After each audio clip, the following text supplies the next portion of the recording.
12장부터는 무엇이 나오느냐?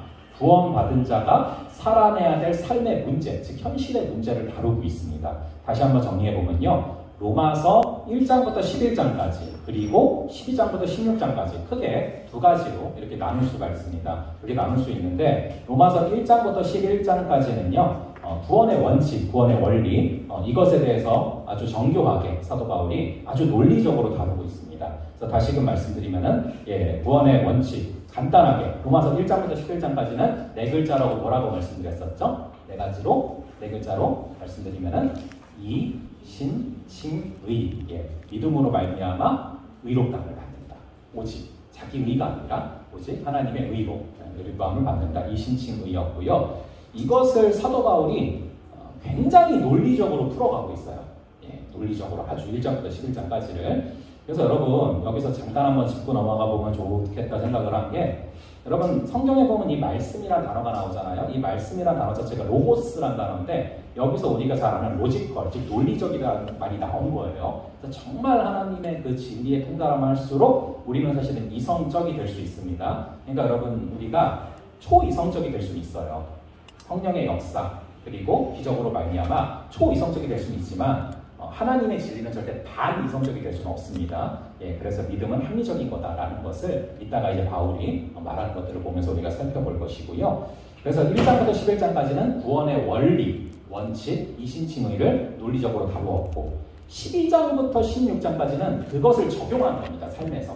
그러니까 삶에서 이 교리를 어떻게 적용할 것인가. 이제 오늘부터 다룰 것들, 오늘이랑 다음 주 다룰 것은 그 적용점이다라는 것을 말씀드립니다. 자, 12장 1절에 보시면 어떤 단어로 시작이 되죠? 1절에 그러므로라고 나오고 있습니다. 자, 이 그러므로라는 단어는 뭐 상식적인 거죠. 당연히 앞의 내용과 연결이 된다라는 겁니다. 왜 그러므로라고 시작을 하고 있냐 하면은 이제 그러므로 하면서 이제 거룩한 산 제물로 영적 예배를 드려라 얘기를 하는데 왜 그러므로로 연결되어 있냐면은 바로 11장 앞에 나오는 것들과 연결되기 때문에 그러므로로 시작을 하고 있는 것입니다. 자, 그래서 앞에 흐름들을 보면은 11장 33절에 이렇게 나오잖아요. 깊도다 하나님의 지혜와 지식의 풍성함이요.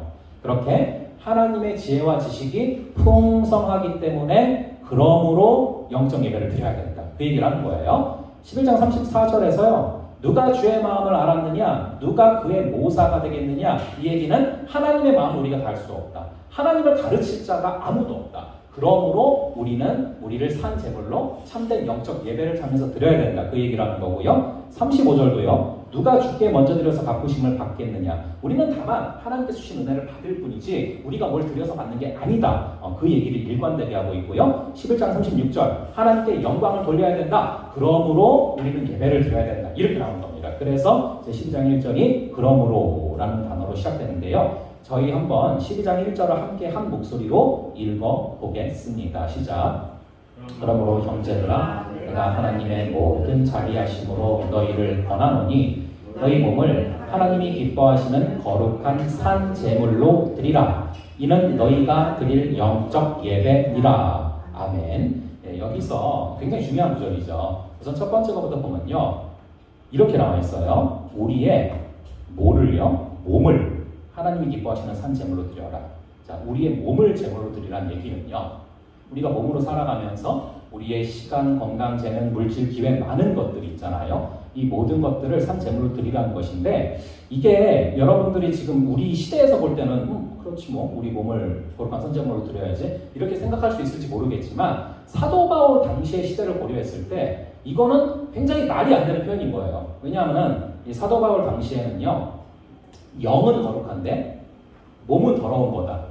라는 그런 어떤 사고방식이 팽배했습니다. 그러니까 너희의 영을 하나님께 산 제물로 드려라. 이건 맞는 말이에요. 그런데 너희의 몸을 하나님께 드려라는 것은 상식적으로 이 사람들이 받아들일 수 없는 말이었습니다. 왜냐하면 이 시대 당시는 영지주의와 이제 아주 굉장히 중요한 부분 중에 하나가 이분법이 굉장히 강했어요. 영과 육의 어떤 이분법들.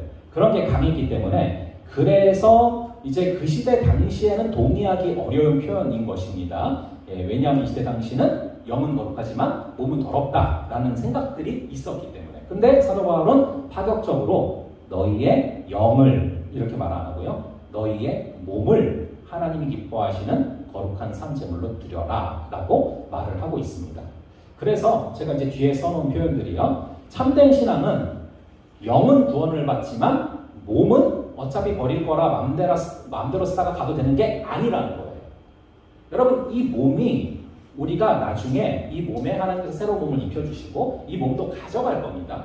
우리가 나중에 영만 있는 게 아니에요. 몸이 같이 부활해서 새하늘 새 땅에는 우리 몸이 살아서 갑니다. 그래서 영지주의자들의 문제점이 뭐였냐면은 우리 영이 구원받았으면 끝이고 몸은 어차피 갖다가 버릴 거니까 마음대로 살아도 돼 라고 이렇게 방종으로 간단 말이죠. 이거를 굉장히 사도 바울이 문제시 삼는 거예요. 그래서 우리의 몸도 의의 병기로 드리라. 우리의 몸도 죄악의 도구가 아니라 의의 병기로 드리라. 사도 바울이 강조하죠. 그래서 여기서 사도 바울이 얘기하는 것은 지나친 영과 육의 구분, 이런 것들이 굉장히 위험하다는 것입니다. 영지주의도 그게 핵심이죠. 이분법이. 그러니까 여러분, 고린도후서 5장에 We walk by faith, not by sight. 우리가 믿음으로 걸어가는 것이지 보이는 것으로 걸어가는 것이 아니다. 그래서 제가 한번 이 표현을 말씀드렸죠. 믿음을 표현할 때 사도 바울은 걸어간다라고 표현하고 있습니다. 믿음으로 날아간다라고 표현해야 될 것 같은데 너무나 지극히 일상적인 걷는 것을 믿음이라는 단어로 표현하고 있다는 거예요. 그 얘기는 여러분, 우리가 믿음이라는 것은 굉장히 일상적인 부분에 굉장히 지극히 당연한 부분에서 드러나야 되고 나타나야 되는 것이지 믿음이 어떤 특별한 순간에서만 나타나면 되는 것이 아니다라는 것을 말씀드립니다. 그래서 여러분 이렇게 뭐 특별한 간증 아니면은 굉장히 어떤 특별한 집회 이렇게 너무 어떤 특별한 것만 추구하는 것은 굉장히 위험한 신앙이 될 수 있습니다. 우리가 너무나 지극히 일상적인 거, 너무나 지극히 일상적이고 너무나 당연한 것 가운데 하나님께서 역사하시는 분이시기 때문에 정말 가정에서도 또 친구와의 관계에서도 정말 너무 지극히 일상적인 곳에서 하나님께서 늘 말씀하시는 분이기 때문에 왜냐하면 이게 지나치다 보면요 어떤 특별한 곳에 가야지만 하나님을 만날 수가 있고 일반적으로는 평소에는 만날 수 없고 이렇게 지극히 이분법적인 사고가 나타날 수 있다는 것입니다. 그게 이제 위험할 수 있다라는 것들을 좀 말씀을 드려요. 그래서 우리의 몸으로 살아가는 어떤 일상 가운데 하나님의 구원이 임하고 그것이 중요하기 때문에 이 사도 바울은 너희의 몸을 제물로 드려라 이렇게 얘기하고 있고요. 그 다음에 또 하나 생각해 볼 것은 제물은 제물인데 거룩한 무슨 제물이라고 써 있죠? 산제물이라고 써져 있습니다. 왜 산제물일까를 생각을 꼭 해봐야 됩니다. 여러분 원래 제물이 뭔지 아시죠? 이 레위기에서 번제소제, 화목제, 속죄제, 속건제 할 때 짐승을 죽여서 죽은 상태에서 각을 떠가지고 드리는 게 제물이잖아요. 그런데 여러분 죽은 제물을 제물로 드리는 건 쉬워요. 이미 죽어있으니까 뭐 올리는데 아무 저항이 없어요. 그런데 살아있는 거를 제물로 드리는 게 쉬운 일입니까? 아니죠. 굉장히 어려운 일이죠. 그런데 오늘 이제 구절에서는 산제물이라고 말하고 있습니다. 살아있는 걸 제물로 드리는 게 훨씬 더 어려운 일이에요. 왜 산제물이라는 표현을 쓰고 있냐면 살아있는 우리가 살아있는 자유의지를 가지고 하나님 뜻대로 살아가는 거 그게 하나님께서 받기 원하시는 예배라는 거예요. 그러니까 여러분 죽어있는 거를 그냥 그분 뜻대로 하는 건 어렵지 않습니다. 근데 살아있는 게 스스로 종이 돼서 거기에 복종하는 것은 굉장히 어려운 일이라는 거예요. 여러분 우리를 하나님께서 살아있는 존재로 만드셨어요. 저는 이런 표현을 좀 한번 써보면은요. 여러분들 그 인형 있지 않습니까? 근데 인형이 있는데 이게 뭐 버튼 누르면은 계속 저절로 I love you, I love you 막 나와요.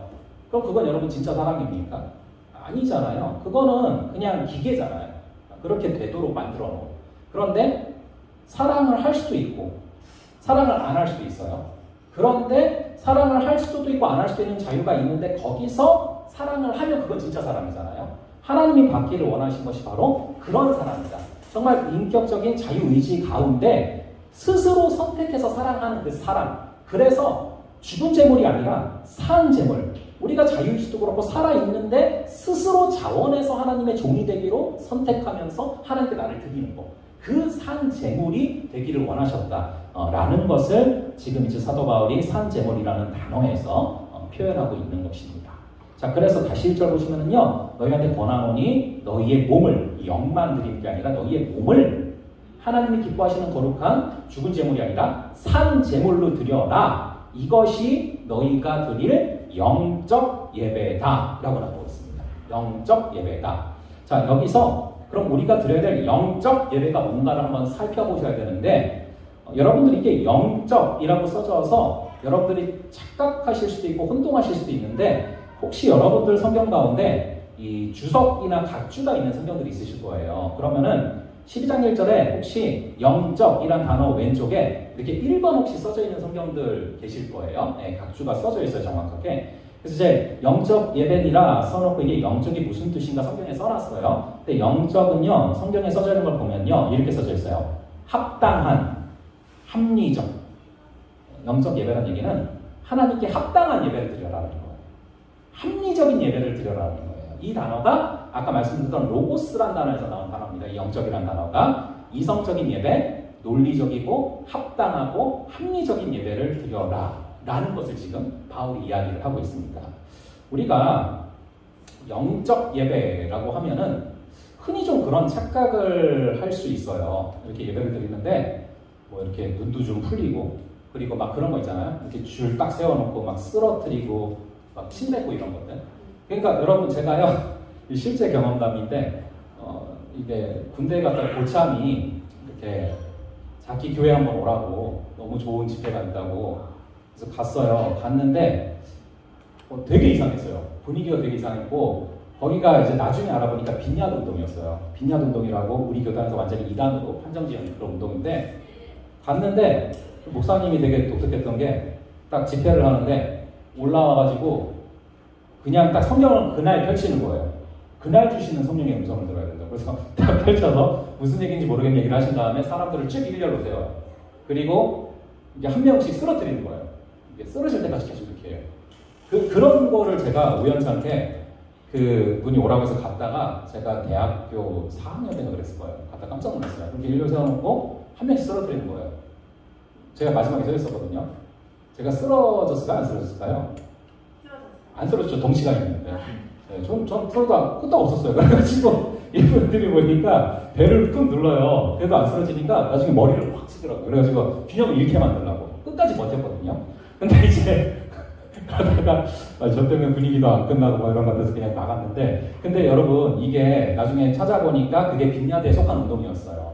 그러니까 굉장히 우리가 이제 영적인 예배다 하면 뭔가 좀 그런 거를 뭔가 막 되게 신비한 간증도 있고 뭔가 되게 막 뭐 사람 쓰러지고 있고 근데 거기서 제가 지금 기억나는 게 그렇게 누워가지고 사람들이 침을 뱉는 거예요. 그리고 휴지가 막 한 명당 옆에 막 두루마리가 하나씩 있어요. 그래서 저게 뭐지 했는데 그러니까 그게 침을 뱉으면서 더러운 게 나간대요. 그런 게 이제 다 빈야드에서 하는 것들인데 우리가 이제 까딱 잘못하면 이제 영적인 예배다 하면은 왠지 그런 거에만 될 것 같은 왠지 뭐 특별한 간증과 특별한 어떤 기적과 그리고 왜 저도 요즘에 치과 가느라 이빨 때문에 이제 신경 많이 쓰는데 또 어떤 집에 가면은 이빨이 금이빨로 바뀐대요. 성령이 임재하셔서. 그러면 금이빨은 사실은 치과 가면 바꿀 수 있는 거잖아요. 근데 이제 그런 것들이라던가 어떤 신비한 현상들이 나타나야지만 영적인 예배다라고 생각하는 어떤 잘못된 사고가 사실은 저희가 이 단어에 대한 오해에서 나올 수 있다는 생각이 들어요. 이게 이제 영적인 예배라는 단어는요, 다시 말씀드리지만 합리적인 예배, 하나님 앞에 합당한 예배. 그러니까 여러분 이제는 하나님 앞에서 죽은 제물로 드리는 예배는 더 이상 합당치 않다. 산 제물로 드리는 예배가 합당하다. 나의 삶의 전부를 주님 앞에 예배로 드리는 게 합당한 예배다. 그런 얘기예요. 그러니까 이제는 더 확장된 거예요. 여러분 주일이 주의 날이잖아요. 근데 주일만 주의 날이 아니라 월화수목금토까지가 다 주의 날인데 하루를 이제 기념해서 주의 날로 고백을 하는 거예요. 근데 이게 이제 아까 말씀드린 것처럼 이분법이 강해지고 하다 보면은 주일은 하나님 앞에 딱 드리고 이제 월요일부터 토요일은 내 마음대로 해방이다 막 마음대로 살아가는 그게 아니라는 거죠. 예. 그러니까 우리가 매 순간을 하나님 앞에 영적 예배로 드려야 된다. 그 얘기예요. 산 제물로 드려야 된다. 그 이야기를 하는 것이고요. 그래서 여러분들이 어디에 있든지 살아가고 있는 그 자리에서 구별된 삶으로서 예배를 드려야 된다 라는 것을 말하고 있는 구절이에요. 자, 그래서 여러분들이 늘 점검을 해봐야 돼요. 내가 하나님 앞에 하나님이 기뻐하시는 거룩한 산 제물로 나를 드리고 있는가. 내가 영적 예배를 월화수목금토 다 드리면서 살아가고 있는가? 이걸 어떻게 알아봐야 되느냐? 오늘의 나를요, 여러분들이 이 경건에 있어서 다른 사람과 비교할 필요가 전혀 없어요. 오늘의 나를 어제의 나와 비교하시면 돼요. 다른 사람과 비교할 필요가 없이 오늘의 내가 어제의 나와 비교해 봤을 때 얼만큼 경건에 있어서 진보가 있는가, 얼만큼 예수님을 닮아가고 있는가, 이 씨름이 계속 있어야 되는 것이죠. 그래서 내가 산 제물로 나를 드리며 영적인 예배, 즉 합당한 예배, 하나님 앞에 그걸 드리고 있는가, 내가 더 말씀에 충실하고 있는가, 내가 산 제물로 드리고 있는가, 이것을 우리가 여쭤보면서 나가야 된다는 거예요. 자, 그리고 아까 이제 두 번째 단어가 영적이란 단어가 로고스에서 나온 단어인데, 이 영적이란 게 하나가 또 합리적이라고 말씀드렸잖아요. 그러니까 여러분, 우리가 영적 예배로 삶을 드리면은 주변의 이웃들을 사랑하지 않겠습니까? 정말 삶이 예배가 된다면. 근데 이 사랑하는 것보다 합리적이고 논리적인 게 또 없어요. 사랑하는 게 정말 합리적이고 논리적인 겁니다. 왜냐하면은 우리가 살아가면서 사랑의 수고를 하면서 살면은 나도 살아나고 남도 살아나요. 그런데 사랑하지 않고 억지의 수고를 하고 누구를 미워하면서 살죠? 그럼 나도 죽고 남도 죽어요. 그럼 여러분들 이거를 그냥 상식적으로 생각해 봤을 때 어떤 게 더 합리적입니까? 사랑하는 게 합리적입니까? 미워하는 게 합리적입니까? 사랑하는 게 합리적이잖아요. 네, 그래서 이 합당한 예배, 또 합리적 예배라고 말을 하는 것이죠. 그래서 사랑하며 산 제물로 드리니 영적 예배, 즉 합리적 예배, 합당한 예배다. 이 영적 예배는 눈 풀리는 게 아니다. 쓰러뜨리는 게 아니다. 침 뱉는 게 아니다. 그 말씀을 드리고요. 자, 2절을 봐서요. 2절을 한번 함께 읽어보겠습니다. 시작. 너희는 이 세대를 본받지 말고 오직 마음을 새롭게 함으로 변화를 받아 하나님의 선하시고 기뻐하시고 온전하신 뜻이 무엇인지 분별하도록 하라. 아멘. 자, 그럼 우리가 어떻게 해야지만 우리의 삶을 영적 예배로 드릴 수 있는가? 이것을 지금 말하고 있어요. 자, 나오죠? 분별해내는 것. 이것이 합리적인 예배다. 우리가 분별하지 못하면 내 욕망대로 살아가게 됩니다. 본성대로 삽니다. 그래서 무엇으로 분별하느냐? 하나님의 말씀으로 분별하는 거예요. 그렇게. 그리고 여기서 대조되는 단어 중에 하나가 이 변화를 받아랑 본받아, 이거 나오죠? 세대를 본받지 말고, 이것도 받는 거고, 변화를 받아, 이것도 받는 거고. 근데 이게 대조가 되는 거예요. 세대를 본받지 말아라. 뭘 받아라? 변화를 받아라. 이렇게 나오고 있습니다. 우리가 무엇을 바라보느냐에 따라서 무엇을 닮아가는지가 결정이 됩니다. 여러분, 닮아가는 거는 이게 뭘 바라보다 보면 닮아갈 수밖에 없거든요. 근데 이 세대를 계속 바라보고 이 시대의 흐름만 계속 바라보다 보면 이 세대를 본받고 이 세대의 형태가 되고, 근데 하나님의 말씀을 본받다 보면은 우리가 결국에 변화를 받게 되고, 하나님의 선하시고 기뻐하시고 온전하신 뜻, 그걸 바라보면 우리가 그것을 받게 되고, 그래서 무엇을 보느냐에 따라서 뭘 닮아갈지가 결정됩니다. 여러분, 왜 날마다 말씀을 먹어야 됩니까? 진정한 로고스, 즉 말씀은 로직을 갖다 주고, 그 로직이 바로 세상과 구별된 힘, 어떻게 살아가는 것이 하나님이 원하시는 삶인가, 어떻게 원하시는 것이 세상의 삶인가를 구별할 수 있는 힘을 준다는 것입니다. 예, 그거를 기억하시면 되고요. 여기 하나 더 바라보실 것은요, 이제 기뻐하신다라는 게 계속 나오거든요. 예, 기뻐하시는 뜻. 자, 이게 중요한데, 여러분들 그 웨스트민스터 소요리 문답 첫 번째 질문에 보시면 사람의 제일 되는 목적이 뭐라고 나오죠? 바로 하나님을 영화롭게 하고 영원토록 그분을 즐거워하는 것이다 라고 나오지 않습니까? 근데 저는 여기서 꼭 짚고 싶은 게 우리가 그걸 많이 착각을 해요. 이제 그 질문을 나중에 던져보면은 항상 이렇게 답변을 하시거든요. 아, 그건요, 하나님을 영화롭게 하고 영원토록 하나님이 기쁘시게 하는 거예요 라고들 많이 생각을 하시는데요. 그걸 정확하게 보시면은요, 하나님을 우리가 기뻐하는 걸 얘기하고 있어요. 우리의 제일된 목적은 우리가 하나님을 기쁘게 만드는 게 아니라 하나님을 기뻐하는 거, 하나님을 너무 막 즐거워하는 거, 하나님만 보면 막 행복한 거, 그걸 얘기하는 거예요. 근데 우리는 흔히 이제 그 생각보다는 하나님을 내가 기쁘게 만들어야 된다, 이런 생각을 많이 한단 말이죠. 그런데 하나님을 기뻐하는 것만큼 하나님을 기쁘게 만들 수 있는 길이 없어요. 이게 저희가 자녀들 기를 때 마찬가지잖아요. 자녀들이 뭐 우리를 기쁘게 하려고 해봤자 뭘 우리를 위해서 막 뭐를 만들고 막 해봤자 얼마나 뭐 우리가 하는 만큼 할 수 있겠습니까? 근데 딴 거 없잖아요. 자녀가 그냥 뭐 나를 너무 기뻐하고 막 나를 좋아해주고 하면 그냥 그게 사실은 부모가 제일 기쁜 거잖아요. 아주 간단한 논리예요. 하나님은 우리가 막 기쁘게 만들려고 하는 게 아니라 하나님을 그냥 기뻐하는 거예요. 근데 하나님을 기뻐하다 보면 정말 모든 게 이루어져요. 그거를 우리가 이제 기억을 하셔야 돼요. 그래서 여러분 이미 여러분들이 하나님 눈에 들었습니다. 이미 하나님 여러분들이 태초 전부터 하나님 눈에 이미 들었기 때문에 구원을 하신 거예요. 그래서 막 내가 하나님 눈에 막 잘 들어야지 이게 아니라 이미 여러분들 눈에 드셨다. 그걸 기억하시고 하나님을 기뻐하셔야 돼요. 예, 그거를 말씀드리고요. 그 다음에 이제 3절에 보시면은 뭐 마땅히 생각할 그 이상의 생각을 품지 말아라. 너희 각 사람에게 말하노니 오직 하나님께서 각 사람에게 나누어 주신 믿음의 분량대로 지혜롭게 생각하라. 쉽게 말씀드리면 교만하지 말아라. 바른 신앙은 여러분 자신을 과소평가하지도 않고 과대평가하지도 않습니다. 과대평가하는 것도 문제지만 또 과소평가하는 것도 문제고요. 그래서 똑같은 얘기예요. 잘 믿는 것처럼 막 애써서 그렇게 보이려고, 잘 믿는 사람인 것처럼 하나님 앞에 보이려고 노력할 필요가 없다. 하나님은 이미 잘 보셨다. 그걸 기억을 하셔야 돼요. 100점이든 80점이든 하나님 앞에서 변함이 없습니다. 80점이라 자녀됨이 없어지고 100점이라서 자녀됨이 유지되는 게 아닙니다. 예, 그걸 여러분들이 계속 기억하셔야 되고요.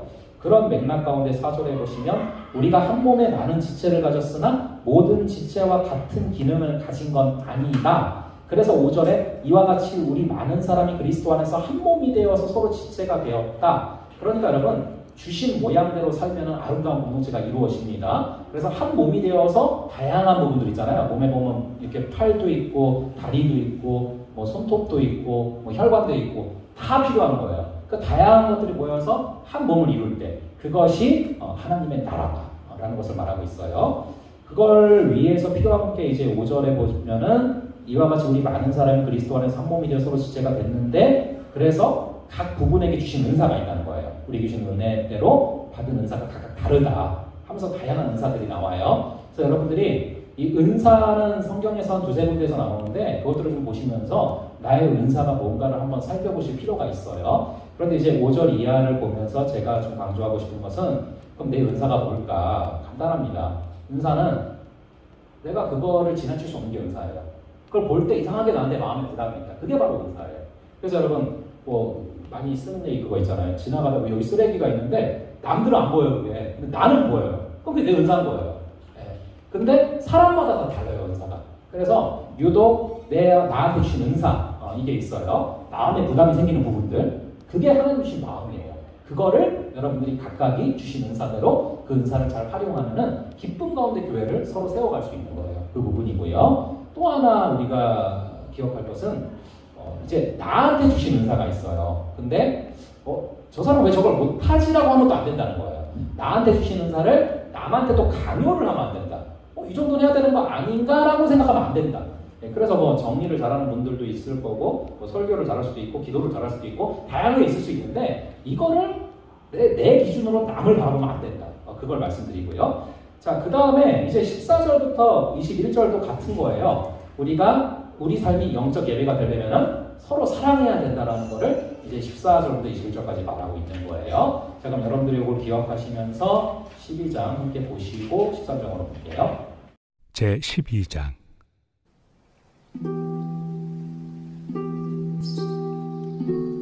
그러므로 형제들아 내가 하나님의 모든 자비하심으로 너희를 권하노니 너희 몸을 하나님이 기뻐하시는 거룩한 산 제물로 드리라. 이는 너희가 드릴 영적 예배니라. 너희는 이 세대를 본받지 말고 오직 마음을 새롭게 함으로 변화를 받아 하나님의 선하시고 기뻐하시고 온전하신 뜻이 무엇인지 분별하도록 하라. 내게 주신 은혜로 말미암아 너희 각 사람에게 말하노니 마땅히 생각할 그 이상의 생각을 품지 말고 오직 하나님께서 각 사람에게 나누어 주신 믿음의 분량대로 지혜롭게 생각하라. 우리가 한 몸에 많은 지체를 가졌으나 모든 지체가 같은 기능을 가진 것이 아니니 이와 같이 우리 많은 사람이 그리스도 안에서 한 몸이 되어 서로 지체가 되었느니라. 우리에게 주신 은혜대로 받은 은사가 각각 다르니 혹 예언이면 믿음의 분수대로, 혹 섬기는 일이면 섬기는 일로, 혹 가르치는 자면 가르치는 일로, 혹 위로하는 자면 위로하는 일로, 구제하는 자는 성실함으로, 다스리는 자는 부지런함으로, 긍휼을 베푸는 자는 즐거움으로 할 것이니라. 사랑에는 거짓이 없나니 악을 미워하고 선에 속하라. 형제를 사랑하여 서로 우애하고 존경하기를 서로 먼저 하며 부지런하여 게으르지 말고 열심을 품고 주를 섬기라. 소망 중에 즐거워하며 환난 중에 참으며 기도에 항상 힘쓰며 성도들의 쓸 것을 공급하며 손 대접하기를 힘쓰라. 너희를 박해하는 자를 축복하라. 축복하고 저주하지 말라. 즐거워하는 자들과 함께 즐거워하고 우는 자들과 함께 울라. 서로 마음을 같이하며 높은 데 마음을 두지 말고 도리어 낮은 데 처하며 스스로 지혜 있는 채 하지 말라. 아무에게도 악을 악으로 갚지 말고 모든 사람 앞에서 선한 일을 도모하라. 할 수 있거든 너희로서는 모든 사람과 더불어 화목하라. 내 사랑하는 자들아, 너희가 친히 원수를 갚지 말고 하나님의 진노하심에 맡기라. 기록되었을 때 원수 갚는 것이 내게 있으니 내가 갚으리라고 주께서 말씀하시니라. 내 원수가 줄이거든 먹이고 목마르거든 마시게 하라. 그리함으로 내가 숯불을 그 머리에 쌓아 놓으리라. 악에게 치지 말고 선으로 악을 이기라.